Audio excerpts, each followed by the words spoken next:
আপনিও কি কোনো না কোনো সময় বাজার করতে গিয়ে বা শপিং মল বা অন্য কোথাও বিল পেমেন্ট করতে গিয়ে আপনার কাছে নাম্বার চাওয়া হয়েছে? বা যখন শপিং মল কর্তৃপক্ষের কাছে আপনি বিলটা দিতে যান, তাদের একটা কথা বলে যে আপনার নাম্বারটা বলবেন। তো আমাদের প্রত্যেকের জীবনে বা প্রত্যেকেই কোনো না কোনো সময় এই ধরনের নাম্বার দিয়েছেন, তাই না? তো আপনারা যখন দেখবেন যে আপনার নাম্বারটা দেওয়ার পর সেই নম্বর থেকে সেই শপিং মল বা সেই কোম্পানির অপ্রয়োজনীয় মেসেজ, তাদের অফার বা অন্যান্য মেসেজ অনবরত আপনার ফোনে আসতে থাকে এবং আপনি সেটা বিরক্ত বোধ করেন।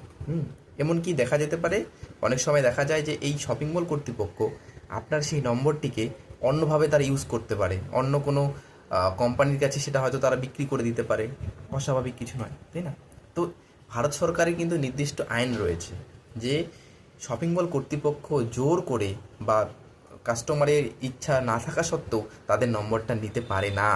এমনকি যখন তারা সেই বিল পেমেন্ট করার সময় আপনার নাম্বারটা চাইবে, আপনি মানে তাদের মুখের উপর বলে দিতে পারেন যে আমি নাম্বারটা দেবো না, বা আপনি এটা স্কিপ করে দিন। যদি আপনি স্কিপ করেন, তাহলে কি হবে? আপনার যে ব্যক্তিগত কিছু তথ্য সেটাও কিন্তু সুরক্ষিত থাকছে।